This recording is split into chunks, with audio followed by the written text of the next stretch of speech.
제 손으로 키운 아들이 제 앞에서 저를 짐이라고 불렀습니다.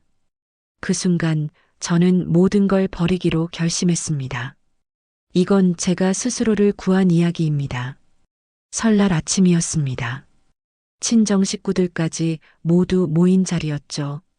며느리가 큰 소리로 제게 소리쳤습니다. 어머님, 제발 이제 좀 손 떼세요.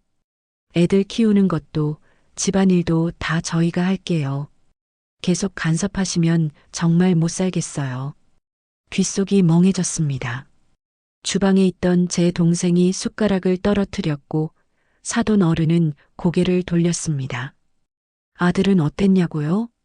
아들은 제 눈을 똑바로 보며 말했습니다. 엄마, 아내 말이 맞아요. 엄마는 이제 좀 쉬셔야 해요. 우리 일은 우리가 알아서 할게요. 그 말 뒤에 숨겨진 진짜 의미를 저는 알았습니다. 이제 그만 끼어들라는 거였죠. 그날 밤 저는 작은 방에 혼자 앉아 있었습니다. 30년 전 일이 떠올랐습니다. 아들을 낳던 날 남편은 술에 취해 집에도 안 들어왔습니다. 혼자 아이를 안고 울던 그 밤. 그때부터 모든 걸 혼자 감당했습니다. 밤마다 공장 야근을 나갔습니다. 낮에는 청소 일을 했습니다. 아들 학원비를 벌기 위해 하루에 4시간씩 잤습니다. 대학 보낼 때는 집까지 팔았습니다. 그렇게 키운 아들이 결혼하고 나서는 완전히 다른 사람이 됐습니다. 며느리 눈치를 보고 제 전화는 받지 않고 명절에만 의무적으로 얼굴을 보러 왔습니다. 그리고 마침내 그날 저를 짐으로 만들었습니다. 가슴이 터질 것 같았습니다. 숨을 쉬는데도 숨이 안 쉬어졌습니다. 거울을 봤습니다. 거기엔 초라하고 늙고 힘없는 여자가 서 있었습니다. 일주일 동안 방에서 나오지 않았습니다. 친구들이 전화했지만 받지 않았습니다. 밥도 먹지 않았습니다. 그냥 천장만 바라봤습니다. 어느 날 문득 이런 생각이 들었습니다. 이렇게 죽으면 나는 평생 불쌍한 엄마로만 기억되겠구나. 그 생각이 드는 순간 온몸에 소름이 돋았습니다. 아니다. 이건 아니다. 나는 이렇게 끝날 사람이 아니다. 저는 침대에서 일어났습니다. 세면대로 가서 차가운 물로 얼굴을 씻었습니다. 거울 속 제 눈을 똑바로 봤습니다. 다시 시작하자. 이번엔 나를 위해서. 그날부터 모든 게 바뀌었습니다. 다음 날 아침 저는 은행에 갔습니다. 통장을 정리했습니다. 30년 동안 모은 돈이 거기 있었습니다. 아들 결혼 자금으로 쓰고 남은 돈, 그리고 제가 몰래 모아둔 적금까지 전부 합쳐서 8천만 원. 많은 돈은 아니었습니다. 하지만 제게는 마지막 희망이었습니다. 그 돈으로 뭘 할까 고민했습니다. 식당? 너무 힘들 것 같았습니다. 카페? 경쟁이 너무 심했습니다.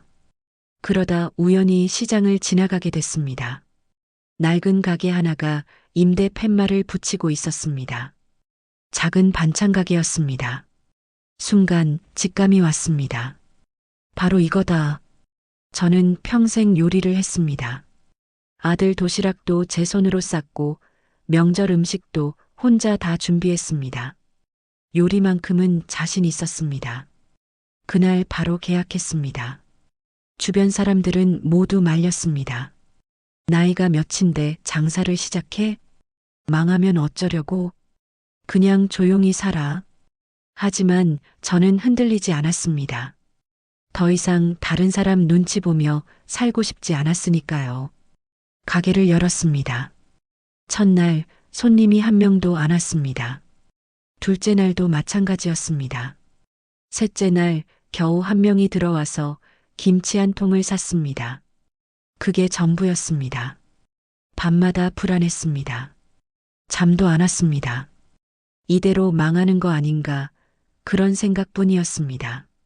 하지만 포기하지 않았습니다. 새벽 4시에 일어나 반찬을 만들었습니다. 시장에서 가장 신선한 재료만 골랐습니다. 간도 여러 번 봤습니다. 포장도 정성스럽게 했습니다. 그리고 가게 앞에 서서 지나가는 사람들에게 시식을 권했습니다. 맛 한번 보세요. 집에서 만든 것처럼 정성스럽게 만들었어요. 처음엔 사람들이 그냥 지나쳤습니다. 하지만 몇몇은 멈춰 섰습니다. 맛을 보더니 고개를 끄덕였습니다. 오, 이거 진짜 맛있네요. 얼마예요? 그렇게 조금씩, 아주 조금씩 손님이 늘기 시작했습니다. 석 달이 지났을 때였습니다. 단골 손님 한 분이 제게 물었습니다. 사장님, 혹시 도시락 배달도 하세요? 저는 그때까지 배달은 생각도 못했습니다. 하지만 바로 대답했습니다. 당연히 합니다. 그날부터 도시락 사업을 시작했습니다. 새벽부터 밤까지 일했습니다. 손이 부르트고 허리가 끊어질 것 같았습니다. 하지만 신기하게도 힘들지 않았습니다. 오히려 살아있다는 느낌이 들었습니다. 입소문이 퍼졌습니다. 그 집 반찬 진짜 맛있어. 도시락 배달도 하는데 가격도 괜찮아. 사장님이 정말 친절하시더라. 주문이 쏟아지기 시작했습니다. 혼자서는 감당이 안 됐습니다. 그래서 아르바이트생을 2명 고용했습니다. 반년 만에 매출이 2배로 뛰었습니다. 1년 뒤에는 가게를 하나 더 냈습니다. 저는 더 이상 불쌍한 시어머니가 아니었습니다. 스스로 돈을 버는 사업가가 됐습니다. 2년이 지났습니다. 그때 아들에게서 전화가 왔습니다. 엄마, 우리 이번 추석에 좀 갈게요. 목소리가 어색했습니다. 뭔가 할 말이 있는 것 같았습니다. 추석 당일 아들 부부가 왔습니다. 며느리가 어색하게 웃으며 말했습니다. 어머님, 그동안 잘 지내셨어요? 가게 잘 되신다고 들었어요. 저는 조용히 대답했습니다. 덕분에 잘 지내. 아들이 조심스럽게 물었습니다. 엄마, 혹시 가게에서 사람 더 구하세요? 제가 요즘 회사에서 좀 힘들어서 엄마 가게에서 일 좀 배우고 싶은데. 순간 모든 게 이해됐습니다. 그들이 찾아온 이유는 제가 잘 되고 있다는 소문을 들었기 때문이었습니다. 예전처럼 불쌍하고 의지할 데 없는 엄마가 아니라 돈을 버는 엄마가 됐으니까 다시 연락한 거였습니다. 저는 잠시 침묵했습니다. 그리고 천천히 말했습니다. 미안하지만 우리 가게는 진심으로 일할 사람만 뽑아.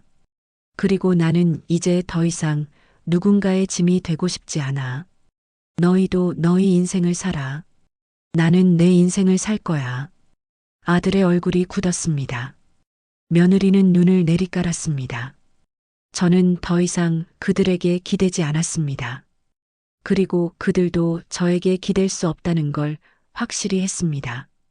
그날 이후 아들과는 거의 연락하지 않습니다. 가끔 명절에 얼굴 보는 게 전부입니다. 처음엔 서운했습니다. 하지만 이제는 괜찮습니다. 제겐 제 삶이 있으니까요. 가게는 계속 번창했습니다. 이제는 직원이 10명이 넘습니다. 지점도 3개로 늘었습니다. 무엇보다 중요한 건 제가 행복해졌다는 겁니다. 더 이상 누군가의 눈치를 보지 않습니다. 더 이상 불쌍하다는 소리를 듣지 않습니다. 저는 제 힘으로 다시 일어섰습니다. 그리고 깨달았습니다. 진짜 복수는 상대방을 무너뜨리는 게 아니라 내가 더 나은 사람이 되는 거라는 걸. 여러분도 지금 누군가에게 상처받았을 수 있습니다. 가족에게, 친구에게, 직장에서. 그 고통이 얼마나 깊은지 저는 압니다. 밤마다 울고 스스로를 탓하고 세상이 불공평하다고 느낄 겁니다. 하지만 기억하세요. 그 고통이 여러분을 정의하지 않습니다. 여러분이 얼마나 강한 사람인지는 쓰러졌을 때가 아니라 다시 일어났을 때 증명됩니다. 저는 쓰러졌습니다. 완전히 바닥까지 내려갔습니다. 하지만 다시 일어났습니다. 그리고 제 인생의 주인공이 됐습니다. 여러분도 할 수 있습니다. 나이가 많아서, 돈이 없어서, 배운 게 없어서, 그런 핑계는 이제 그만 대세요. 진짜 중요한 건 의지입니다. 나는 이대로 끝나지 않는다는 그 한마디면 충분합니다. 설날, 그날, 며느리가 제게 소리쳤을 때, 저는 세상에서 가장 비참한 사람이었습니다. 하지만 그날이 제 인생의 전환점이 됐습니다. 고통은 끝이 아니었습니다. 시작이었습니다. 저는 이제 더 이상 누군가의 그늘에 숨지 않습니다. 제 이름으로, 제 힘으로 당당하게 살아갑니다. 여러분도 지금 이 순간부터 시작하세요. 여러분의 인생은 여러분 것입니다. 누구도 그걸 빼앗을 수 없습니다. 일어나세요. 다시 시작하세요. 그리고 세상에 증명하세요. 여러분이 얼마나 강한 사람인지 여러분은 할 수 있습니다. 저처럼 그날 밤 이후로 잠이 오지 않는 날들이 계속됐습니다. 천장을 보며 똑같은 생각만 반복했습니다. 내가 뭘 잘못했을까? 내가 너무 간섭했나? 내가 너무 많이 베풀었나? 하지만 아무리 생각해도 답이 없었습니다. 저는 그저 엄마였을 뿐입니다. 아들을 사랑했고 그가 행복하길 바랐을 뿐입니다. 그런데 왜 저는 이렇게 버림받아야 했을까요? 어느 날 밤 오래된 사진첩을 꺼냈습니다. 거기엔 아들의 어린 시절 사진들이 가득했습니다. 돌잔치 사진, 초등학교 입학식 사진, 중학교 졸업식 사진, 모든 사진 속에 저는 웃고 있었습니다.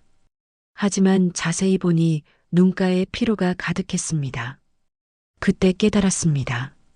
저는 평생을 다른 사람을 위해 살았다는 걸, 남편을 위해, 아들을 위해, 가족을 위해, 정작 저 자신을 위해서는 단 하루도 살지 않았다는 걸, 그 순간 무언가가 제 안에서 깨졌습니다.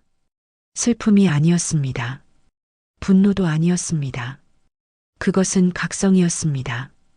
이제는 나를 위해 살아야 한다. 사진첩을 덮었습니다. 그리고 노트를 꺼내 적기 시작했습니다. 내가 진짜 하고 싶은 것들, 리스트를 적다 보니 손이 떨렸습니다. 50년을 살았는데 제가 진짜 원하는 게 뭔지조차 몰랐던 겁니다. 다음 날부터 저는 시장을 돌아다녔습니다. 어떤 가게가 장사가 잘 되는지, 사람들이 뭘 원하는지 눈으로 직접 확인했습니다. 한반찬 가게 앞에서 한참을 서 있었습니다. 할머니 한 분이 주인이었는데 손님이 끊이질 않았습니다. 저는 용기를 내서 물었습니다. 사장님, 장사 비결이 뭐예요? 할머니가 웃으며 대답했습니다. 비결? 그런 거 없어. 그냥 정성이지. 내가 먹을 것처럼 만들면 사람들이 알아. 진심은 통하거든. 그 말이 제 가슴에 박혔습니다. 진심은 통한다. 저는 제 인생을 되돌아봤습니다. 아들을 키울 때도 집안일을 할 때도 저는 늘 진심이었습니다. 하지만 그 진심이 외면당했을 때 저는 모든 걸 잃은 것처럼 느꼈습니다. 이제는 달라야 했습니다. 진심을 쏟되 제 자신을 위해 쏟아야 했습니다. 그날 저녁 저는 작은 노트에 사업 계획을 적기 시작했습니다. 반찬 가게 이름, 메뉴 구성, 가격 책정, 마케팅 방법. 하나하나 적다 보니 가슴이 뛰기 시작했습니다. 두려움도 있었지만 그보다 더 큰 기대감이 있었습니다. 가게를 연 첫 주 매출은 형편없었습니다. 하루에 3만 원도 안 나올 때가 대부분이었습니다. 임대료만 80만 원인데 이 속도로는 한 달도 버티기 힘들었습니다. 밤마다 계산기를 두드렸습니다. 이번 달 적자가 얼마지? 다음 달엔 얼마나 팔아야 손익분기점을 넘을까? 숫자들이 제 머리를 짓눌렀습니다. 어느 날 단골로 보이는 아주머니 한 분이 가게에 들어왔습니다. 반찬 몇 가지를 사시더니 조심스럽게 말했습니다. 사장님, 솔직히 말해도 돼요? 반찬은 맛있는데 가격이 좀 비싼 것 같아요. 요즘 대형마트에서도 비슷한 거 팔거든요. 그 말을 듣는 순간 머리를 한 대 맞은 것 같았습니다. 저는 지금까지 제 기준으로만 생각했습니다. 이 정도 가격이면 괜찮겠지. 하지만 손님의 기준은 달랐습니다. 그날 밤 저는 모든 메뉴판을 다시 만들었습니다. 가격을 낮췄습니다. 대신 양은 조금 줄였습니다. 그리고 서비스 반찬을 하나 더 추가했습니다. 일주일 뒤 매출이 2배로 늘었습니다. 손님들이 여기 가성비 좋다고 입소문을 내기 시작했습니다. 저는 깨달았습니다. 장사는 제 고집대로 하는 게 아니라 손님의 마음을 읽어야 한다는 걸. 매출이 오르자 일이 폭발적으로 늘었습니다. 아침 4시에 일어나 재료 손질을 시작했습니다. 6시에 가게 문을 열고 밤 9시까지 쉬지 않고 일했습니다. 하루 17시간을 일했습니다. 손은 칼질로 굳은 살이 박혔습니다. 허리는 계속 서 있어서 끊어질 것 같았습니다. 어느 날 주방에서 갑자기 어지러움이 왔습니다. 그대로 쓰러질 뻔했지만 싱크대를 붙잡고 간신히 버텼습니다. 안 돼. 여기서 쓰러지면 안 돼. 그날 저녁 거울을 봤습니다. 얼굴은 헬쑥했고 눈 밑에는 다크서클이 깊게 패였습니다. 몸무게도 5kg나 빠졌습니다. 하지만 이상했습니다. 힘들었지만 불행하지 않았습니다. 오히려 살아있다는 느낌이 들었습니다. 예전에 아들 눈치, 며느리 눈치 보며 살던 때보다 훨씬 나았습니다. 그때는 몸은 편했지만 마음이 죽어 있었습니다. 지금은 몸은 힘들지만 마음은 살아 있었습니다. 저는 스스로에게 약속했습니다. 1년만 버티자. 1년만 버티면 뭔가 달라질 거야. 6개월이 지났을 때 기적 같은 일이 일어났습니다. 한 회사 직원이 가게로 찾아왔습니다. 사장님, 혹시 단체 도시락 배달 가능하세요? 저희 회사에서 매일 20인분 정도 필요한데요. 20인분이면 하루 매출의 절반이었습니다. 저는 바로 대답했습니다. 물론이죠. 다음 날부터 매일 아침 도시락 20개를 준비했습니다. 처음엔 힘들었지만 곧 익숙해졌습니다. 그리고 놀라운 일이 일어났습니다. 그 회사 직원들이 개인적으로도 반찬을 주문하기 시작한 겁니다. 입소문이 퍼졌습니다. 어디 반찬 맛있는 곳 없어요? XX네 반찬 가게 가봐. 거기 진짜 집밥 같아. 주문이 폭발했습니다. 혼자서는 감당이 안 됐습니다. 그래서 아르바이트생을 구했습니다. 면접을 보러 온 분은 저와 비슷한 나이의 여성이었습니다. 저도 남편이 사업 실패하고 혼자 벌어야 해서요. 열심히 하겠습니다. 그 말을 듣는 순간 제 과거가 떠올랐습니다. 저는 그분을 바로 채용했습니다. 같이 열심히 해봅시다. 직원이 생기자 일이 훨씬 수월해졌습니다. 그리고 무엇보다 혼자가 아니라는 느낌이 들었습니다. 1년이 지났습니다. 매출은 처음에 10배가 됐습니다. 월 순이익이 500만 원을 넘었습니다. 임대료, 재료비, 인건비를 빼고도 제 손에 남는 돈이 그 정도였습니다. 평생 이렇게 많은 돈을 제 힘으로 번 적이 없었습니다. 하지만 저는 멈추지 않았습니다. 여기서 만족하면 안 돼. 더 크게 키워야 해. 2번째 지점을 내기로 결심했습니다. 이번엔 좀 더 큰 상권을 노렸습니다. 아파트 단지가 밀집한 곳이었습니다. 투자 금액은 5천만 원. 은행 대출도 받아야 했습니다. 주변 사람들은 말렸습니다. 지금 잘 되는데 왜 위험을 감수해? 빚까지 지면서 그럴 필요 있어? 하지만 저는 확신이 있었습니다. 첫 번째 가게에서 배운 게 너무 많았습니다. 손님이 뭘 원하는지, 어떻게 하면 단골이 되는지, 어떤 메뉴가 잘 팔리는지, 모든 걸 알고 있었습니다. 두 번째 지점은 성공적이었습니다. 오픈 첫 달부터 매출이 폭발했습니다. 아파트 주민들이 줄을 서서 반찬을 샀습니다. 6개월 만에 투자재 시도 5개석 편집금을 회수했습니다. 저는 이제 2개 가게의 사장님이 됐습니다. 어느 날 첫 번째 가게에서 일하고 있을 때였습니다. 문이 열리며 익숙한 목소리가 들렸습니다. 어머님? 고개를 드는 순간 심장이 철렁했습니다. 며느리였습니다.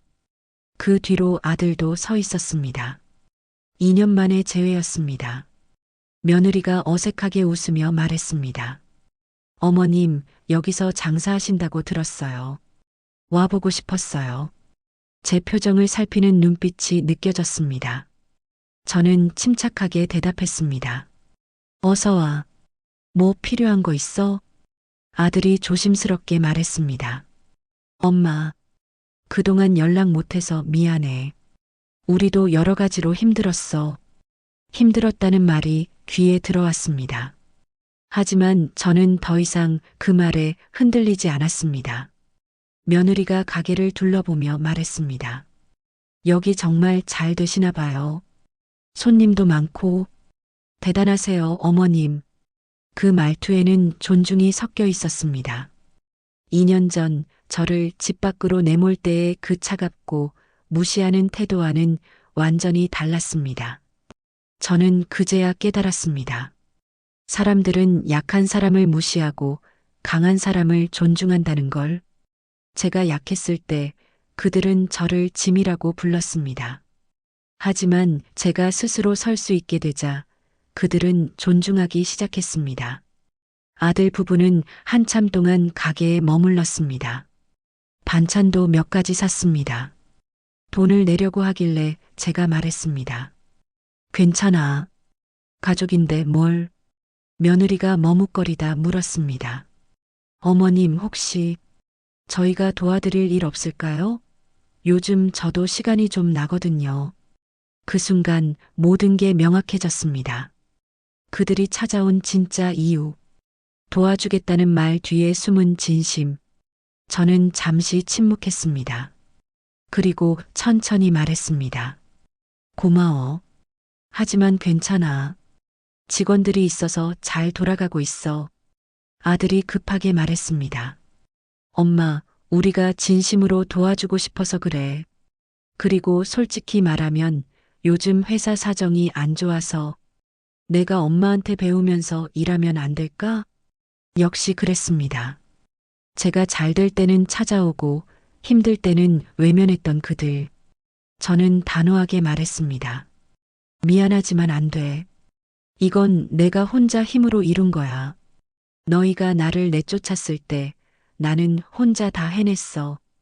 이제 와서 나누자고 하는 건 공평하지 않아. 아들의 얼굴이 창백해졌습니다. 엄마, 그럼 우리를 완전히 버리는 거야? 저는 고개를 저었습니다. 버리는 게 아니야. 경계를 긋는 거지. 너희는 너희 인생을 살고 나는 내 인생을 살 거야. 이제 우리는 각자의 길을 가야 해. 며느리가 눈물을 글썽이며 말했습니다. 어머님, 정말 그때 일은 죄송해요. 제가 너무했어요. 저는 그 눈물이 진짜인지 가짜인지 알 수 없었습니다. 하지만 중요하지 않았습니다. 저는 이미 그들을 용서했습니다. 하지만 다시 의지하지는 않을 겁니다. 아들 부부가 떠난 후 직원 언니가 제게 물었습니다. 사장님, 괜찮으세요? 힘드시죠? 저는 고개를 저었습니다. 아니요. 괜찮아요. 정말 괜찮았습니다. 예전 같았으면 며칠 동안 울고 자책했을 겁니다. 내가 너무 냉정했나? 엄마로서 너무 매정했나? 하지만 이제는 달랐습니다. 저는 제 선택에 확신이 있었습니다. 직원 언니가 제 어깨를 토닥이며 말했습니다. 사장님, 잘하신 거예요. 사람은 이용당하려고 사는 게 아니잖아요. 그 말이 위로가 됐습니다. 이상하게도 혈연으로 맺어진 가족보다 함께 일하는 직원들이 더 따뜻하게 느껴졌습니다. 저는 직원들을 가족처럼 대했습니다. 명절에는 보너스를 챙겨줬고 힘든 일이 있으면 먼저 물어봤습니다. 직원들도 저를 진심으로 아꼈습니다. 사장님, 무리하지 마세요. 제가 할게요. 사장님, 오늘은 좀 쉬세요. 저희가 다 할 수 있어요. 이런 말들이 얼마나 큰 힘이 됐는지 모릅니다. 진짜 가족은 피로 맺어지는 게 아니라 마음으로 맺어지는 거라는 걸 깨달았습니다. 동네에서 만나는 사람들의 태도가 완전히 바뀌었습니다. 예전에는 불쌍한 김 여사였습니다. 남편한테 버림받고 아들한테도 무시당하는 여자. 사람들은 제게 동정 어린 눈빛을 보냈습니다. 하지만 이제는 달랐습니다. 김 사장님 또는 사장님이라고 불렀습니다. 어떻게 그렇게 사업을 잘하세요? 저도 뭘 시작해보고 싶은데 조언 좀 해주세요. 사람들이 제게 조언을 구했습니다. 제 의견을 존중했습니다. 같은 사람인데 대우가 완전히 달라졌습니다. 그때 깨달았습니다. 세상은 공평하지 않다는 걸. 약한 사람은 무시당하고 강한 사람은 존중받는다는 걸. 그게 현실이었습니다. 하지만 중요한 건 제가 그 현실을 바꿨다는 겁니다. 저 스스로 강해졌고 그래서 존중받게 됐습니다. 아무도 저를 불쌍하게 보지 않았습니다. 이제 저는 누군가에게 영감을 주는 사람이 됐습니다. 여러분께 묻고 싶습니다. 지금 여러분은 누구를 위해 살고 있나요? 가족을 위해, 배우자를 위해, 자식을 위해. 그것도 중요합니다. 하지만 여러분 자신을 위해서는 얼마나 살고 있나요? 저는 50년 동안 다른 사람만 위해 살았습니다. 그 결과는 버림받는 것이었습니다. 하지만 3년 동안 저를 위해 살았습니다. 그 결과는 행복이었습니다. 여러분도 지금 힘들 수 있습니다. 배신당했을 수도, 무시당했을 수도, 포기하고 싶을 수도 있습니다. 하지만 기억하세요. 그 고통은 끝이 아니라 시작입니다. 가장 어두운 밤이 지나면 가장 밝은 아침이 옵니다. 저는 그 증거입니다. 63세의 나이에 사업을 시작해서 성공했습니다. 학력도 없고 경험도 없었습니다. 하지만 의지가 있었습니다. 나는 이대로 끝나지 않는다.